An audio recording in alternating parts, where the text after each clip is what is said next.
Welcome back to our channel, where we dive into the heart of self-improvement and motivation. Today we're tackling a subject that hits home for many of us: the harsh realities of education, Rockefeller versus workers today. Now, you might be wondering how a historical figure like Rockefeller connects to the modern workforce. Stay tuned, because this connection might just inspire you to rethink your own educational journey. The name Rockefeller. It doesn't just echo from the past, it thunders. It conjures immediate images of unimaginable wealth, of Gilded Age power, and of an empire that reshaped the very fabric of America. But beyond the legend of the man lies a profound and urgent question that we still wrestle with today.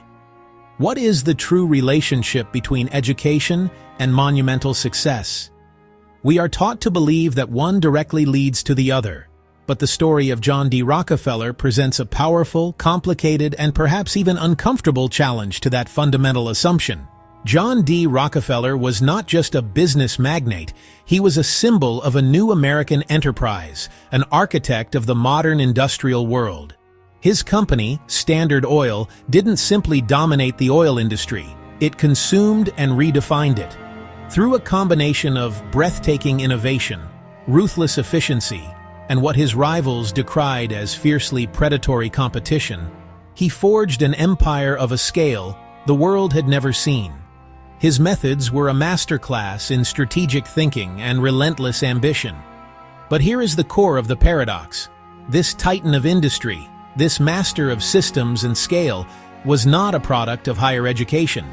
He was a high school dropout who took a 3-month business course in bookkeeping, a skill he considered more valuable than all the classical training in the world. His true university was the unforgiving marketplace. And yet, the story takes another fascinating turn. This same man who built his fortune on practical skills and famously bypassed the halls of academia would later become one of the most significant philanthropists in history, especially to education. He poured hundreds of millions of dollars, billions in today's money, into founding world-class institutions like the University of Chicago and Rockefeller University. This creates a profound question we must explore. Why would a man who achieved ultimate success without a formal degree invest so heavily in the very system he proved one could succeed without? Was he trying to create for others a path he never needed, or did he see a future where the rules of success were about to change forever? To understand his actions, we have to immerse ourselves in his world. The late 19th and early 20th centuries were a time of stark educational divides.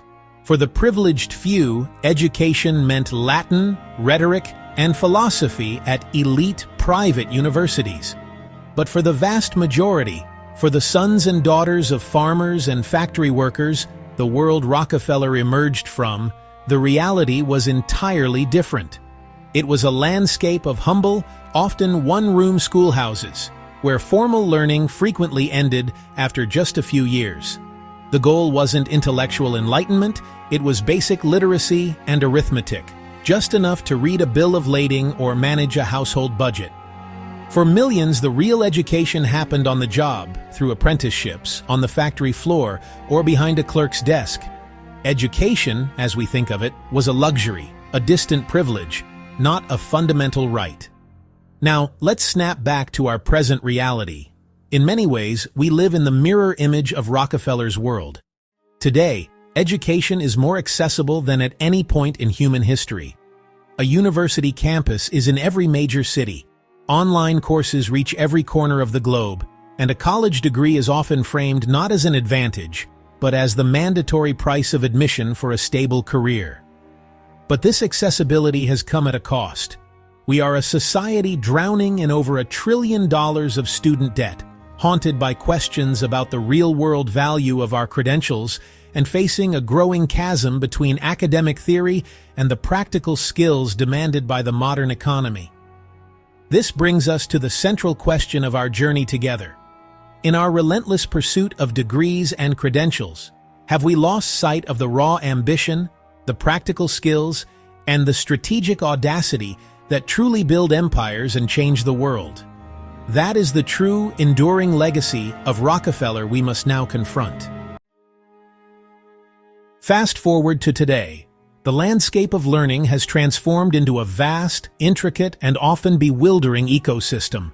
Millions are navigating this complex web, a labyrinth of choices that extends far beyond the traditional path of a four-year university. We're presented with a dizzying array of options: community colleges, vocational schools, coding boot camps, and an ever-expanding universe of online courses. Each path promises a different key to a successful future. But with so many doors, it's become harder than ever to know which one to open. And beneath this surface of choice lie turbulent challenges. The financial burden is staggering. Student loans are skyrocketing, shackling a generation with debt before their careers even begin. This weight dictates life's biggest decisions. Then there are deep-seated educational disparities, where your zip code can determine your destiny, making access to top resources a privilege, not a right. On top of it all, there's the immense pressure of credentialism, the relentless demand to not just graduate, but to graduate from the school, with a flawless GPA and impressive internships. It's a high-stakes game of checking boxes, one that can feel dehumanizing. All of this investment of time, money, and mental well-being begs a crucial question about the return. After navigating this gauntlet, are we truly equipped to thrive in today's dynamic workforce? Employers increasingly report a skills gap, where graduates arrive with degrees but lack the critical thinking, adaptability, and practical problem-solving skills needed to succeed. We see brilliant minds who can write academic essays but can't effectively collaborate on a team project. The diploma on the wall is no longer a guaranteed ticket to a fulfilling career. So let's acknowledge a harsh truth. While education systems vary, their fundamental purpose should be universal: to empower individuals. True empowerment isn't about passing exams or collecting credentials. It's about cultivating agency, the ability to learn how to learn, deconstruct problems, communicate with clarity, and adapt to constant change. The old model of passively absorbing information is obsolete. The future belongs not to those who simply know things, but to those who can apply knowledge and actively create value from it. This brings the focus back to you. The system may be imperfect, but your journey of learning is yours to command. So ask yourself, are you a passenger in your education, or are you its architect? Are you actively seeking knowledge that ignites your curiosity, even outside a formal curriculum? Are you building a tangible portfolio of skills, not just a transcript of grades? The most powerful shift you can make is from being a passive consumer of education to an active director of your own growth. Are you truly taking advantage of every opportunity to build the person you want to become? Now, let's shift our focus from the titans of industry to the individuals on the ground, the modern worker. To truly understand the challenges and opportunities of today, we must first look back. In Rockefeller's time, the landscape of labor was starkly different. The workforce was largely composed of individuals with limited formal education, many migrating from farms to work in burgeoning factories. This created a power dynamic heavily skewed toward employers. With a vast supply of labor, companies could dictate terms, paying minimal wages for grueling, often dangerous work. The concept of a career ladder was a luxury for a select few. For most, work was about survival. You were a cog in a massive machine, easily replaceable, with little leverage to demand more. Fast forward to today. The world has been transformed by an explosion in educational access. A college degree, once a rare privilege, became the expected passport to a stable career. We were told to study hard, get the qualifications, and the rewards would follow. But for millions, that promise feels hollow. We now face a paradox: a workforce more educated than at any point in history, yet simultaneously feeling more precarious and undervalued. This is the age of being overqualified and underemployed. Many are burdened by staggering student debt, only to enter a job market where their degrees are treated as entry-level requirements for jobs that don't use their skills. Credential inflation means what once made you stand out now just gets you in the door. The feeling of being underappreciated isn't just about salary, it's about a lack of autonomy, a sense of being a disposable asset in a gig economy, and the erosion of company loyalty. Compounding this is the relentless march of technology. Automation and AI are no longer science fiction.